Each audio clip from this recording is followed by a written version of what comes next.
E o Breno, bom dia, Daphne, tudo bem? Bom dia, Léo. Bom dia, Breno. Bom dia, comunidade. Tudo bem? Bom Bom dia, dia. Breno. Bombando, hein, cara? Estava assistindo você ontem no Três Irmãos, fim de semana. 3 horas e meia de aula. Quase que não sei. Eu não sei como as pessoas conseguem assistir tanto tempo. Não, as pessoas vão assistindo e pausando, mas foi um sucesso realmente muito, muito interessante. E acho que você tem ocupado aí um papel importante aí nesses debates, e que as pessoas querem muito aprender, né, sobre Israel, Palestina, genocídio, Gaza. E ontem, né, quer dizer, para confirmar tudo que você tem falado, assassinato de jornalistas, né? Bom, vou passar para vocês. Boa semana. Vamos em frente, gente. Abraços. Valeu, Léo. Bom, o Léo antecipou aqui o meu pedido de comentário justamente sobre essa questão dos assassinatos, né? Assassinato de jornalista é mais um na longa lista de crimes de Israel. Essa vítima, né, Anas al-Sharif, que deixou mensagem póstuma denunciando massacres e apelando pela libertação da Palestina. Quantidade de jornalistas assassinados por Israel, pessoas que estavam ali fazendo apenas o seu trabalho, tentando cobrir a guerra, é um negócio impressionante, né, Breno? Não só é impressionante, como os números comprovam essa impressão. Em toda a Segunda Guerra Mundial, o maior conflito da história da humanidade, foram assassinados 69 jornalistas. Em Gaza, Israel já matou, segundo os números mais rigorosos, que exclui profissionais da comunicação que não são propriamente jornalistas, Israel matou 186 repórteres. Quase 3 vezes o número de assassinatos de jornalistas na Segunda Guerra Mundial. Não é um acidente, é um plano. Israel mira jornalistas para matá-los, sempre sob a alegação de que esses jornalistas são colaboradores do Hamas. Fundamentalmente, Israel quer impedir a transmissão de informações e imagens provenientes de Gaza. Esse é o objetivo de Israel. Israel luta de todas as formas para invisibilizar o genocídio, da mesma maneira que os alemães fizeram, que os nazistas fizeram durante a Segunda Guerra. Não apenas Israel mata, como Israel proíbe. É a primeira vez que isso acontece na história das guerras modernas. Israel proíbe o acesso da imprensa a Gaza. Você não tem enviados especiais à frente de guerra. Israel não permite esses enviados. Isso nunca aconteceu antes de um conflito. Isso não aconteceu no Iraque, isso não aconteceu no Vietnã, isso não aconteceu na Segunda Guerra, isso não aconteceu na Argélia, isso não aconteceu em lugar nenhum. A imprensa é proibida de ir à frente de guerra. Porque Israel quer tentar controlar a narrativa. Uma das grandes derrotas de Israel durante essa guerra, durante esse genocídio, uma das grandes derrotas de Israel foi a perda de narrativa. Israel imaginava que controlaria o fluxo de informações, como havia feito em outros momentos. O fato é que a disseminação das novas tecnologias, especialmente dos celulares e das redes sociais, furou o bloqueio sionista. De pouco ou de nada adiantou Israel ter o apoio dos grandes veículos, dos grandes meios ocidentais de comunicação. A informação vazou pelas redes sociais por jornalistas, através de redes independentes como a Al Jazeera e através de jornalistas, muitas vezes freelancers, que com seu celular reproduziram, filmaram imagens que o mundo inteiro conheceu. Israel perdeu essa guerra das narrativas e está desesperado. E, desesperado, Israel se torna ainda mais violento. Eu, inclusive, vou aproveitar e trazer aqui uma outra matéria, que é essa daqui, olha. Israel se tornando mais violento, exatamente, né? Apesar da condenação internacional, Netanyahu diz que vai continuar a ofensiva contra a cidade de Gaza. A cidade de Gaza sofreu intensos bombardeios aéreos na noite de domingo. Netanyahu afirmou ontem que pretende iniciar bem rápido uma nova ofensiva militar para tomar a cidade de Gaza, apesar da pressão crescente do Conselho de Segurança da ONU por um cessar-fogo e pelo aumento da ajuda humanitária no território palestino. Essas declarações foram dadas depois do Gabinete de Segurança aprovar na sexta-feira um plano amplamente criticado para controlar a cidade mais populosa da faixa de Gaza. O Netanyahu justificou dizendo que não tem outra opção senão completar o trabalho e derrotar o Hamas a fim de libertar os prisioneiros israelenses ainda em poder do movimento do Hamas, né? Ele disse, o Netanyahu, que conversou com o Trump sobre os planos de Israel de assumir o controle dos redutos restantes do Hamas em Gaza. Então está aí, como você disse, o Netanyahu não vai parar, né? Em janeiro de 1942, se reuniu na Alemanha, de forma clandestina, embora os nazistas estivessem no poder, a Conferência de Wannsee. A Conferência de Wannsee ela entrou para a história porque é a conferência na qual se decide a solução final. É a conferência na qual se decide exterminar os judeus e os demais grupos que eram prisioneiros dos campos de concentração. É quando os campos de concentração se transformam em campos de extermínio e ocorre o Holocausto. A reunião do Gabinete de Segurança de Netanyahu, que decidiu pela ocupação da faixa de Gaza, é uma reunião que está para a colonização sionista contra o povo palestino, como Wannsee esteve na Segunda Guerra Mundial para os judeus. É a solução final. Netanyahu está avançando para uma anexação cada vez mais sangrenta da faixa de Gaza. Não apenas ele decidiu por uma operação militar brutal, como ele também informou que a faixa de Gaza não será governada pelos palestinos. Ele disse muito claramente, nem Hamas, nem a autoridade palestina. Israel pretende limpar a faixa de Gaza. É verdade que o plano de Netanyahu provocou divergências no próprio governo, porque os setores ainda mais extremistas desejariam um pronunciamento, uma definição do governo Netanyahu de que a faixa de Gaza seria pura e simplesmente anexada a Israel.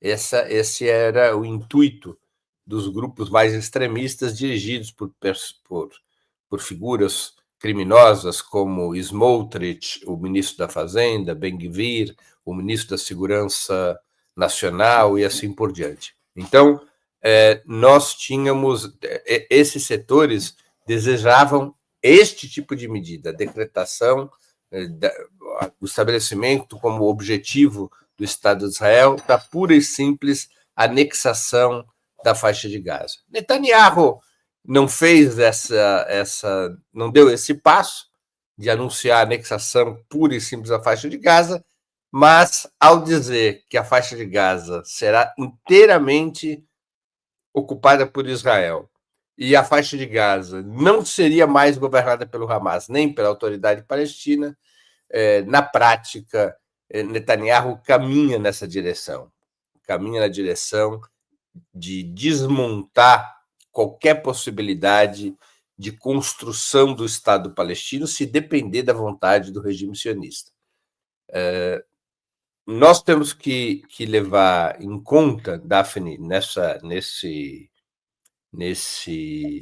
cenário, que Israel vai vendo sua imagem na opinião pública mundial se deteriorando com muita velocidade, ao ponto de governos aliados, como o caso de alguns governos europeus, anunciarem a implementação de sanções contra Israel. Até mesmo a Alemanha suspendeu a venda de armas para Israel. Embora o fornecimento de armas da Alemanha para Israel seja pequeno, era inimaginável uma medida desse tipo há alguns meses atrás. Isso é revelador do grau de isolamento que vai assumindo o regime sionista. As divisões internas em Israel também crescem.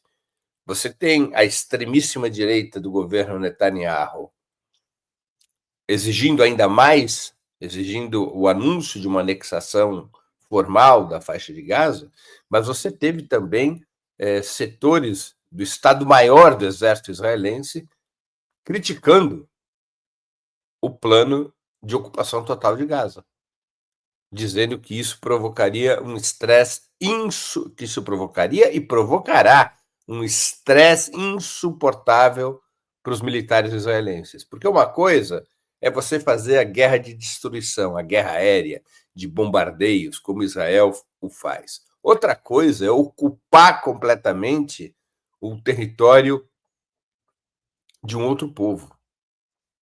Porque isso significa utilizar infantaria, significa expor os soldados israelenses às ações de guerra irregular que o Hamas ainda é capaz de realizar.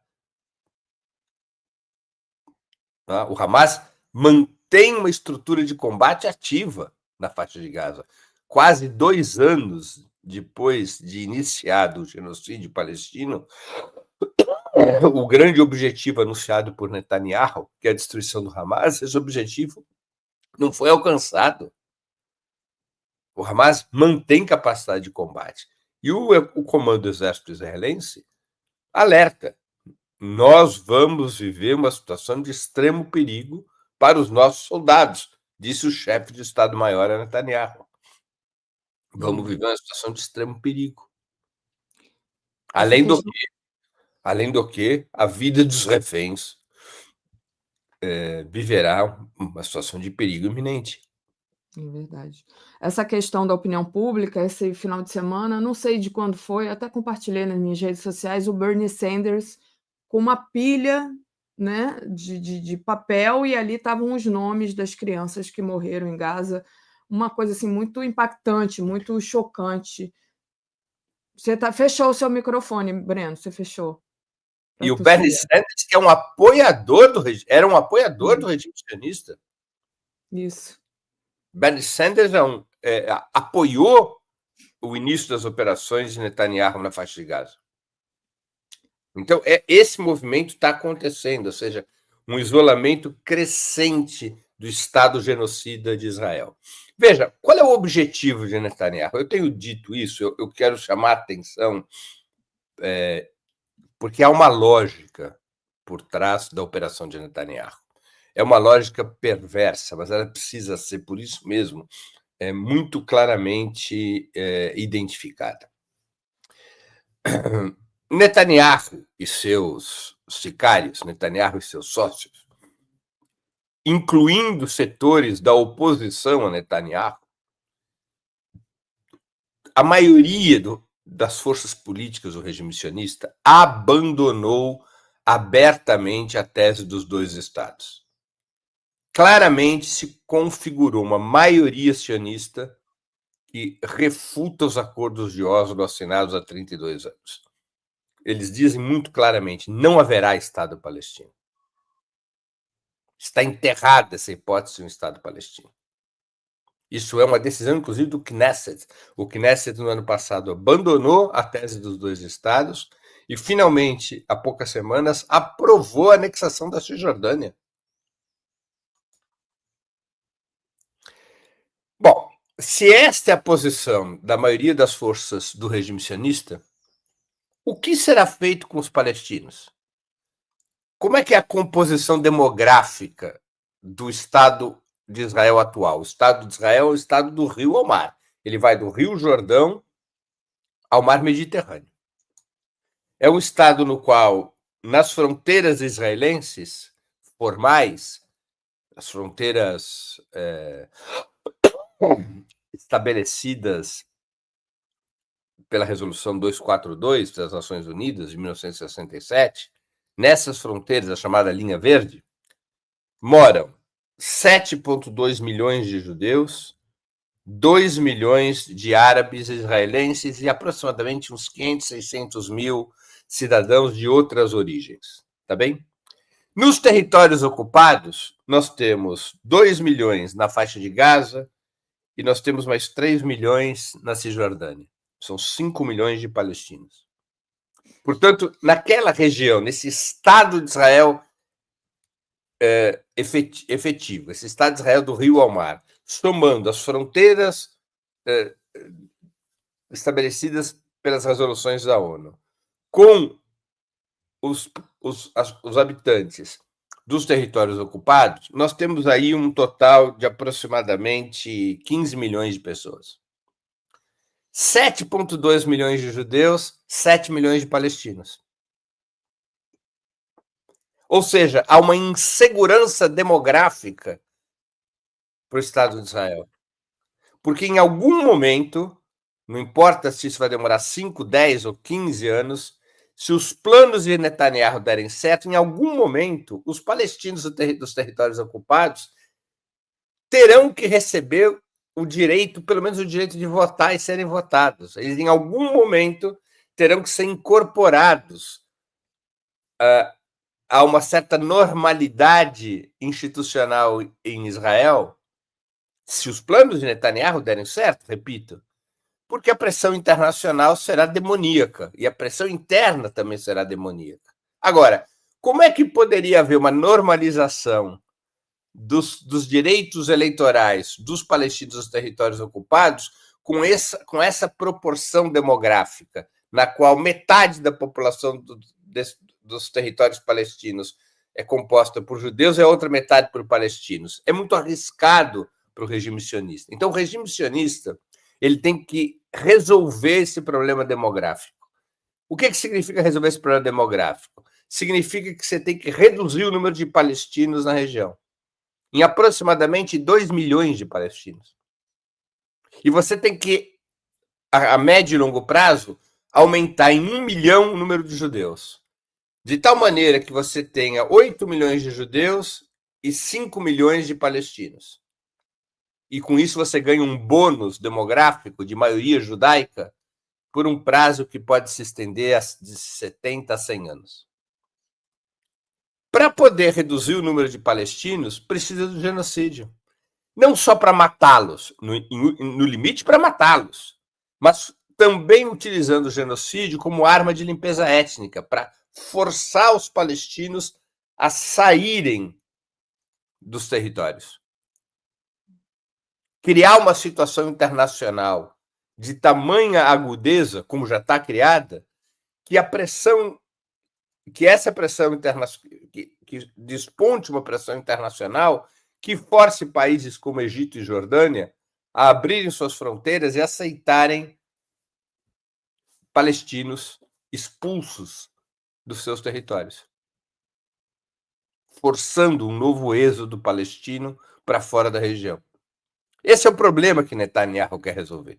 O problema demográfico para reconstituir para constituir uma maioria judaica da região. O Bernardo Pérez diz assim: Gaza será completamente ocupada, os palestinos serão extintos, não só lá como na Cisjordânia, infelizmente. Assim será enquanto os Estados Unidos forem cúmplices. E só para a gente terminar, só aqui dando a notícia, que é a notícia de hoje, a Austrália reconhecerá Estado palestino em setembro, diz Anthony Albanese. Primeiro-ministro afirma que solução de 2 estados é a melhor esperança da humanidade e decisão será anunciada na ONU. Breno, alguma... Eu quero comentar essa notícia e também comentar o que escreveu esse nosso espectador, o Bernardo. Veja, a situação é muito dramática. Agora, nós temos que estar atentos, Daphne, para não capitularmos diante do pessimismo que o Estado de Israel busca impor à humanidade. Uhum. O jogo não está jogado. Ou seja, nós não estamos diante de uma situação inescapável. As intenções de Netanyahu não são uma garantia para o próprio regime sionista de que seus objetivos serão alcançados. Passados 2 anos da guerra contra o povo palestino, Netanyahu tem fracassado nos seus objetivos.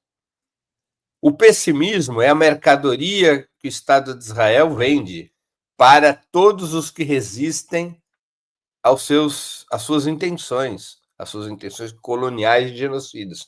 Por quê? Porque o pessimismo paralisa. Se Israel consegue convencer a humanidade de que nada pode ser feito para deter o regime sionista, as pessoas vão ficar em casa, as pessoas vão se calar, as pessoas, no máximo, vão lamuriar a situação do povo palestino, as pessoas vão cruzar seus braços e aí sim haverá maior facilidade para que os objetivos genocidas do Estado de Israel possam se cumprir. Então, nós temos que evitar esse pessimismo, não apenas por uma questão moral, para nos mantermos ativos na solidariedade ao povo palestino, mas porque não corresponde à realidade.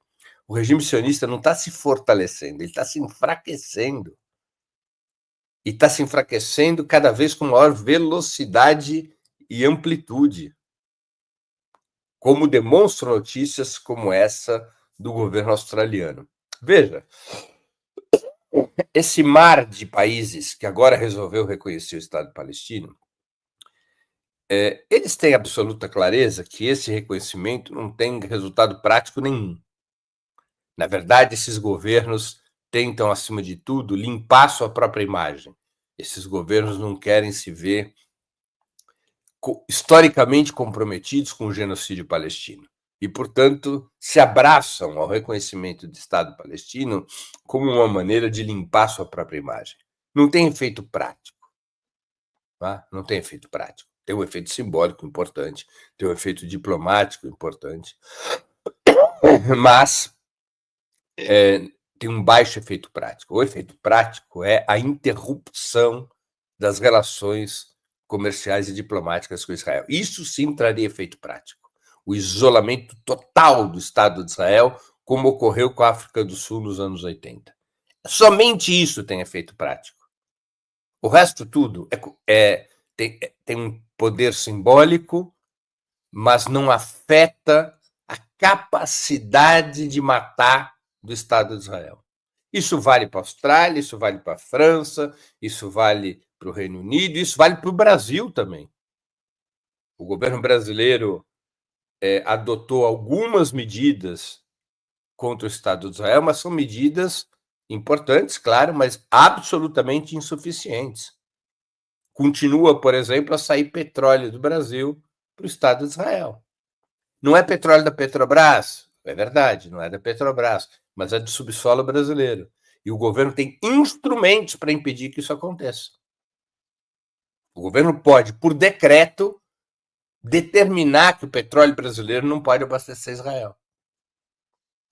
Qual é o peso do petróleo brasileiro para Israel? Não é grande coisa, 3,5% do consumo de petróleo de Israel. Mas são essas medidas práticas que funcionam e que dão um exemplo para o mundo. Tá? Então, o tema fundamental é a ruptura de relações diplomáticas e comerciais com Israel. O resto é simbólico. O que afeta é Israel ser estrangulado como a África do Sul foi estrangulada. Israel tem que ser asfixiado comercial e militarmente. Isso depende fundamentalmente dos Estados Unidos, é verdade.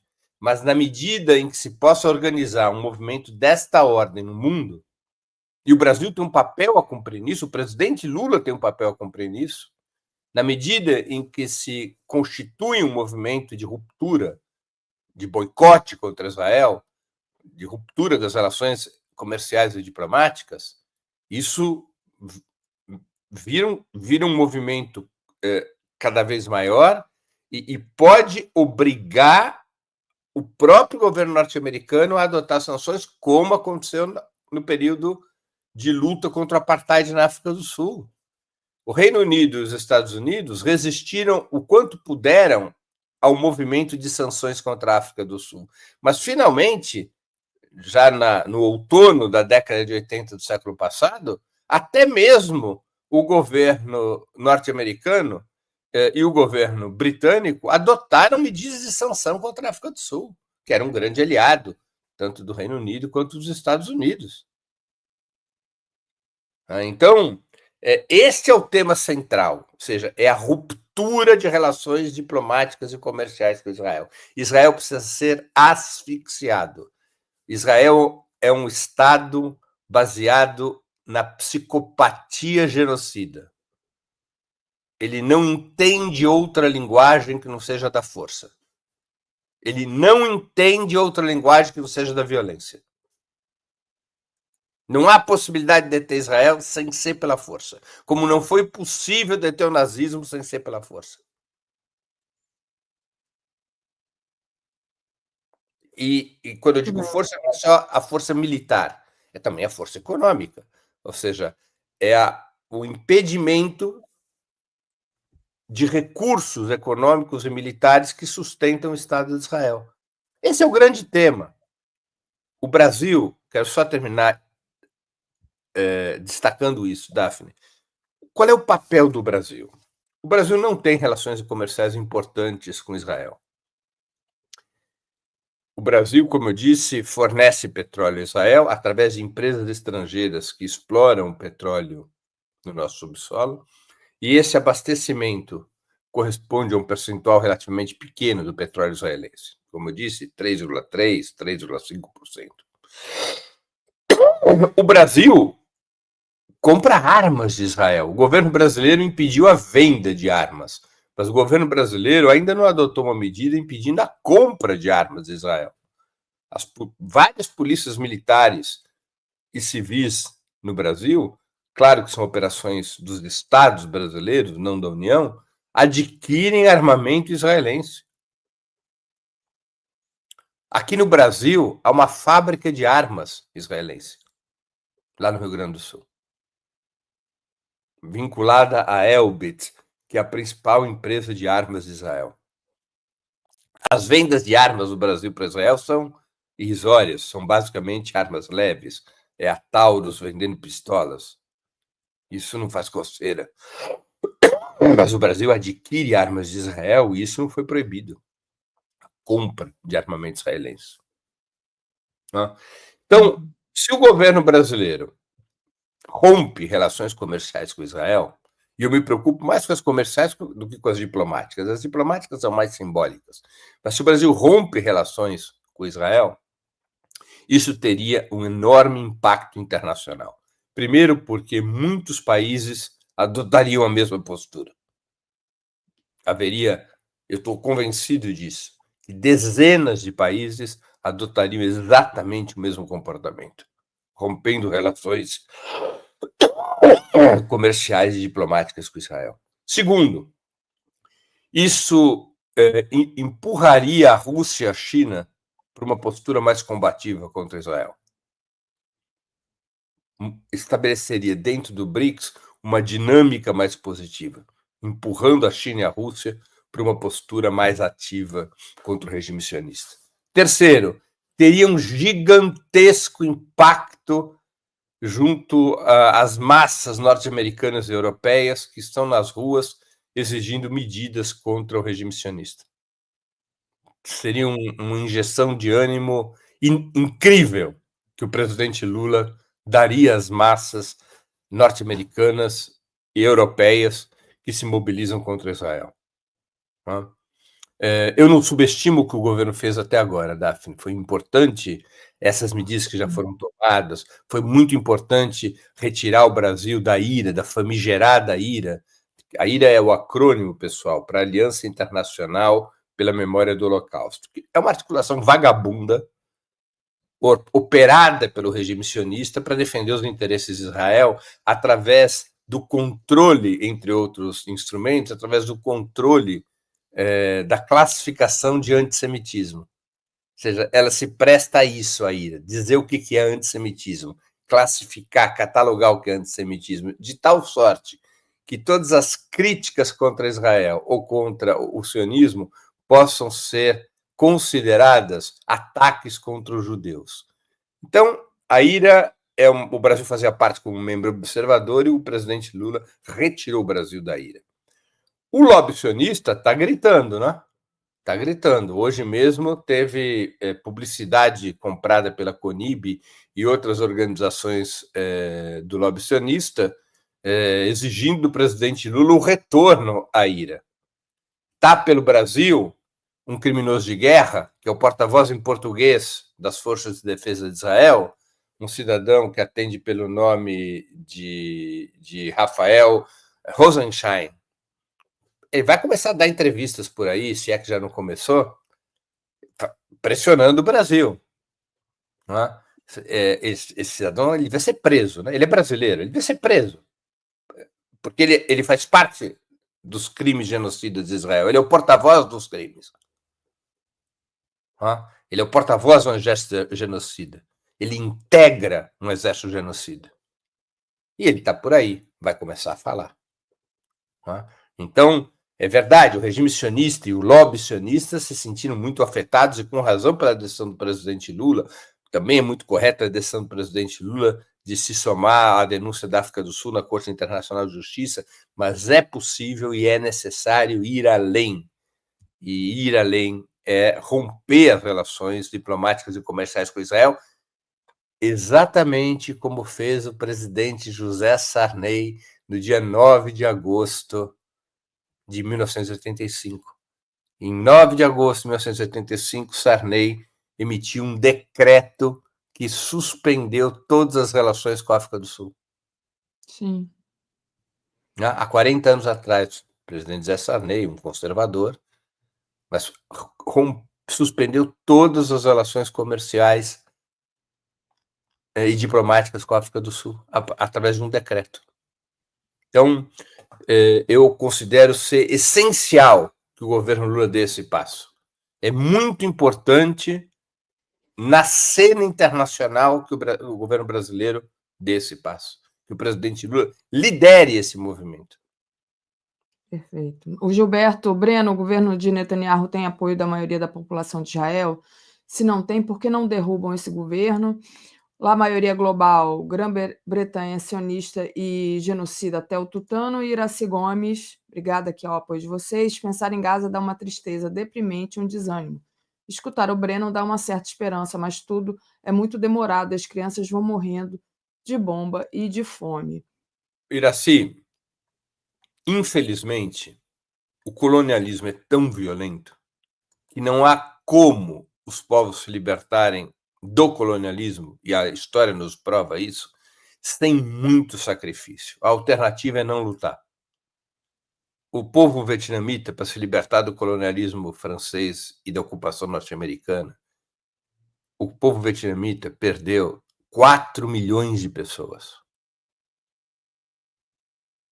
4 milhões de pessoas. O povo argelino, na luta pela independência contra a França, perdeu 600 mil pessoas. Só para ficar em 2 exemplos. Não é forma, é assim mesmo. A luta anticolonial, ela exige sacrifícios brutais. Isso não é uma escolha de quem luta. Isso é da natureza do colonialismo.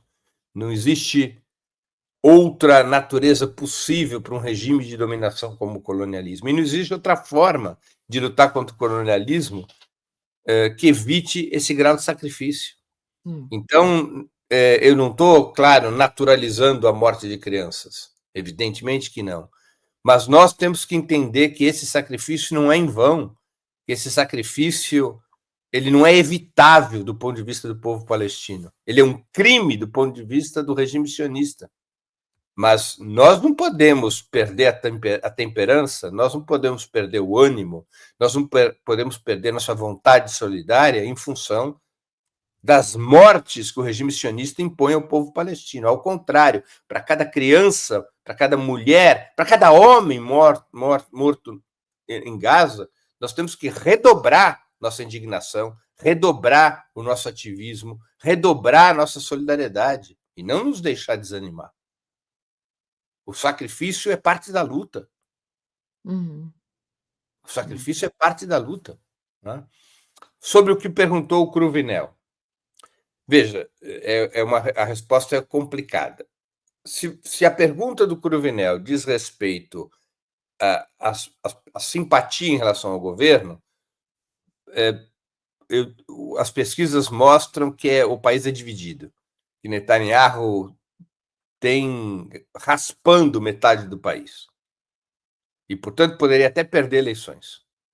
Para quem ele perderia eleições? Aos preços de hoje, para Yair Lapid, que é o chefe da oposição centrista. que não é muito diferente de Netanyahu. Não é? É uma briga entre quase iguais. Agora, há uma maioria, aí sim, há uma maioria na população judaica de Israel que é favorável ao genocídio, que é favorável à solução da questão palestina. Ou seja, que rigorosamente os palestinos percam as condições de se autodeterminarem e terem seu próprio Estado. Há uma maioria contra o Estado palestino, que é sobre essa maioria que se apoia Netanyahu. E é uma maioria que, na prática, as pesquisas vêm revelando isso, é uma maioria que apoia ou não condena o genocídio. Essa situação é uma situação gravíssima. Agora, são números esses que escondem, que camuflam outros processos que estão acontecendo na sociedade israelense e que são importantes de serem destacados. Por exemplo, cresce o número de jovens que se recusam a servir no exército. O exército israelense não é um exército profissional, é um exército de conscritos, ou seja, todos os jovens, homens e mulheres, são obrigados a prestar serviço militar. E serviço militar longo, 3 anos os homens e 2 anos as mulheres. Os soldados que estão em Gaza são soldados conscritos, não são soldados profissionais, não é gente que resolveu fazer carreira militar. É uma convocação em massa, é alistamento obrigatório. E você tem muitos jovens desistindo e muitos indo para a cadeia por causa disso. Segundo, você começa a ter cisões dentro do sionismo. Você começa a ter setores do sionismo, como aconteceu na África do Sul do Apartheid, que acham que Netanyahu está ultrapassando a linha vermelha. Isso repercute até aqui no Brasil. Recentemente, nós temos ouvido porta-vozes do que se chama de esquerda sionista, o sionismo de esquerda, entre muitas aspas, pulando do barco, não é? A gente tem visto essa gente pular do barco. Nós vimos recentemente aquele senhor Michel German. Michel German apoiou o genocídio desde o início, se recusava, até outro dia ele se recusava a chamar do que ocorria na Palestina, na faixa de Gaza, de genocídio. Não é? É um defensor do Estado de Israel como Estado de supremacia judaica. Ele recentemente deu entrevista já chamando de genocídio e criticando o governo Netanyahu, e até foi alvo de críticas das entidades sionistas no Brasil por conta dessa sua postura. E ele é um elemento do sionismo. Né? Ele está tentando limpar sua própria imagem, né? Evidente, se isolou muito, é uma pessoa que buscava ter relações com a esquerda brasileira, relações até mesmo com o PT, participou ali de movimentos na campanha do Lula em 2022, mas é um elemento do sionismo, comprovadamente um elemento do sionismo, que agora está pulando do barco. E como ele, vários estão nesse movimento, que é um movimento positivo. É um movimento positivo. Quanto mais gente abandonar o barco do Netanyahu, melhor para o povo palestino. E ok, né? Nós não podemos ter ilusões sobre isso, porque a única postura consequente é a ruptura com o sionismo. E é uma autocrítica desse pessoal. Né? É dizer, nós nos iludimos, nós nos enganamos, nós apoiamos o regime sionista, mas não apoiamos mais. Nós apoiamos o genocídio do povo palestino e não enxergávamos como genocídio. Nós estávamos errados. Esse tipo de postura não é a postura nem do senhor German, nem de outros.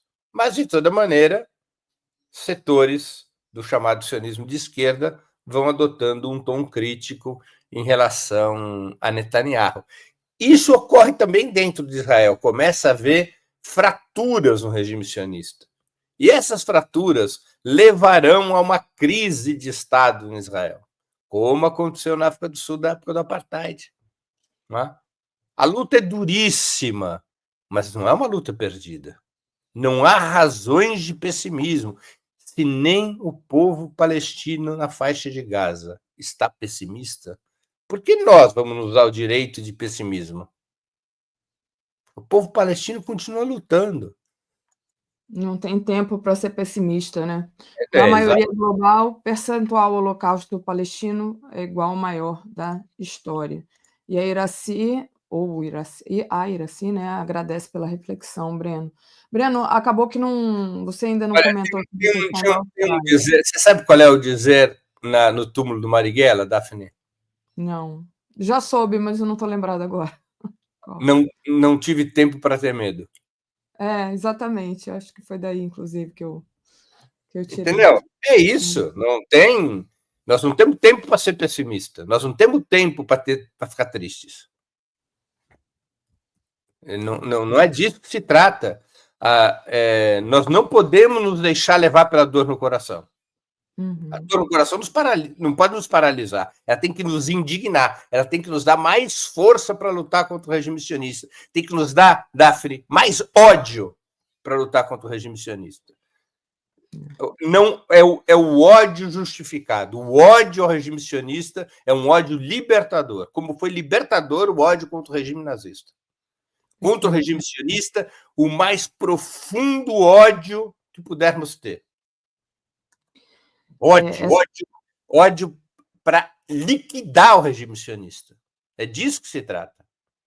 Como foi contra o nazismo, como foi contra o regime do apartheid. É isso, né? As pessoas encontram força, essa força no ódio, e para lutar e tudo mais. E, Breno, a gente queria passar aqui para um outro assunto que eu acho importante também comentar, que é toda essa guerra, né, que a extrema-direita, que o Trump faz contra o Brasil, e que teve aí, enfim, desdobramentos também no final de semana, né? Teve o Christopher Landau, vice-secretário do Departamento de Estado americano, escrevendo numa rede social, falando do Alexandre Moraes, que destruiu, entre aspas, né? Destruiu a relação historicamente próxima do Brasil com os Estados Unidos, né? Enfim, estava falando que ele arrasta o Brasil para uma ditadura judicial. A gente está vendo essa pressão. Tem aqui uma matéria de hoje que eu vou colocar aqui, pedir para você comentar essa pressão também contra o ministro Moraes. O uso da lei Magnitsky contra Moraes pressiona a STF na reta final do julgamento de Bolsonaro. Sanção dos Estados Unidos gera crise diplomática, mobiliza o judiciário, o Congresso e é vista como ataque à soberania nacional. Queria que você falasse um pouco dessa pressão e como é que você está vendo essa semana aí e os desdobramentos desses ataques em rede social, enfim, desses representantes norte-americanos. Olha, nós temos sempre que nos recordar que os Estados Unidos é uma nação com muitos instrumentos imperialistas. E os Estados Unidos recorrem historicamente a esses instrumentos. E, nesse momento, está recorrendo a um instrumento dessa natureza. Há vários instrumentos dessa natureza, colocando o Brasil sob muita pressão. Pressão econômica e pressão política. Como eu já tive a oportunidade de expor aqui meu ponto de vista, eu não acredito que o único, ou até mesmo o principal objetivo de Trump seja ajudar seu aliado Bolsonaro, embora esse seja um objetivo importante. Além de ajudar Bolsonaro, os objetivos de Trump são claros: enfraquecer o BRICS através da pressão contra o Brasil. Por uma série de razões, o governo norte-americano parece considerar o Brasil o elo mais fraco do BRICS. A razão principal é visível. Dentro do Brasil, nós temos uma quinta coluna poderosíssima. As classes dominantes do Brasil, o empresariado brasileiro, na sua maioria, é pró-americano. A elite brasileira é pró-americana. Isso se reflete nos meios de comunicação, se reflete na cultura, se reflete na atuação do grande empresariado brasileiro.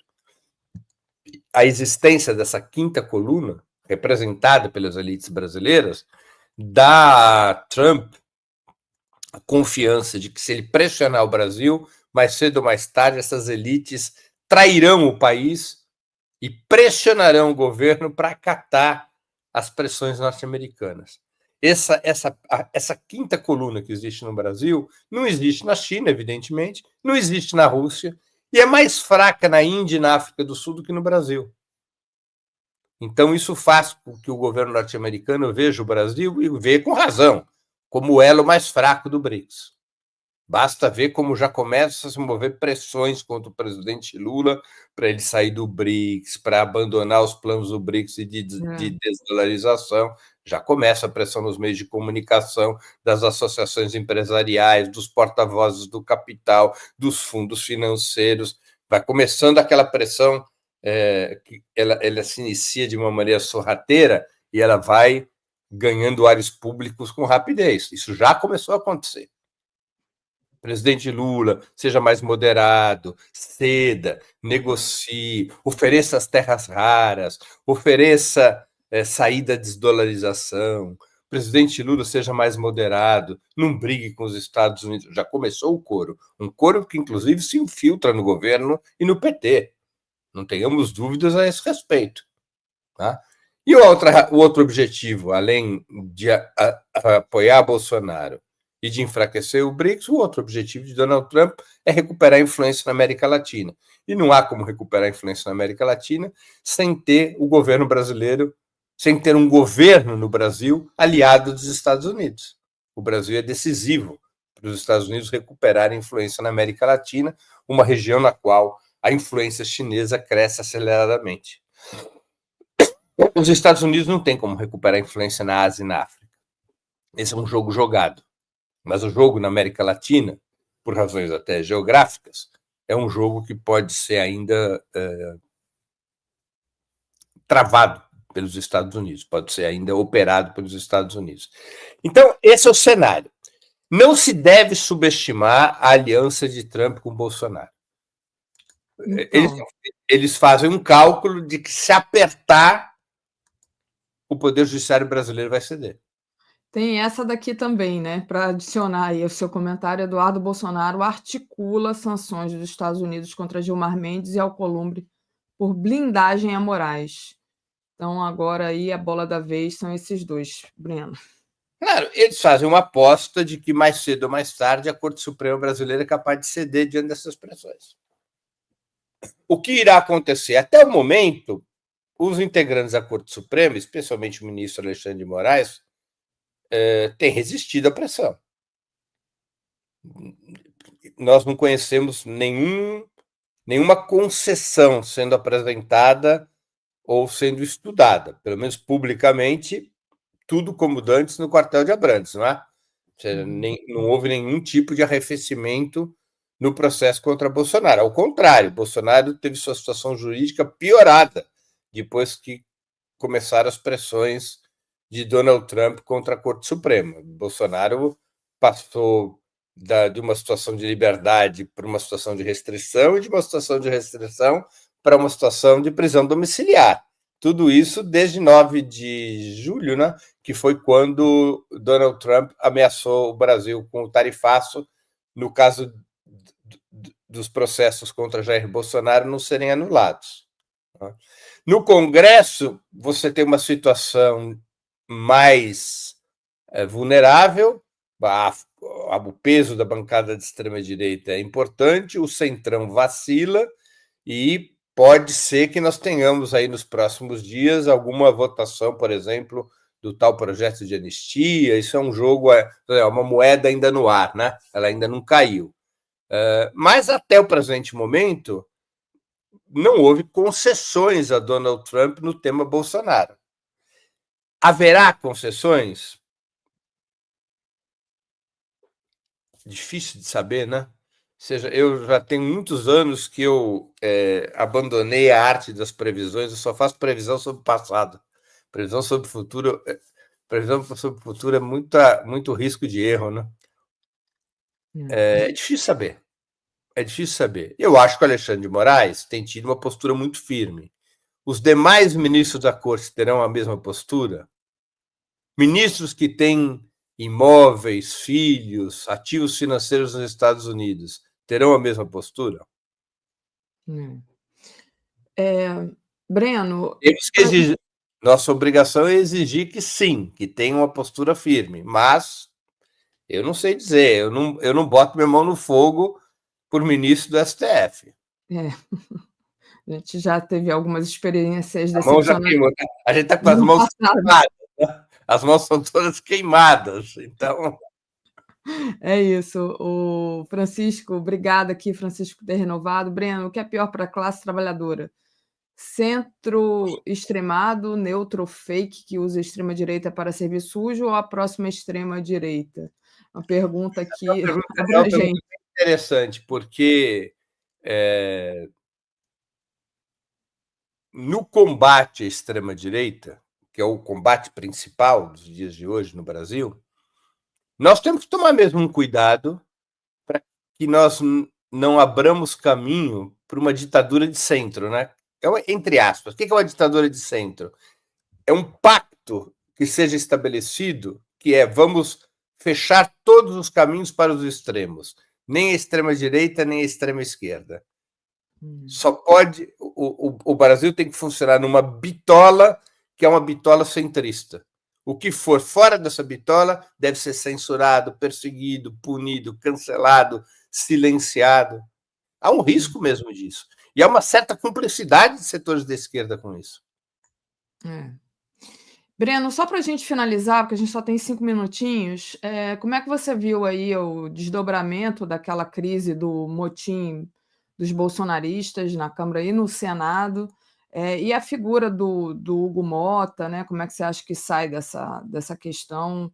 Né? Como é que você vê aí essa semana também dessas pautas?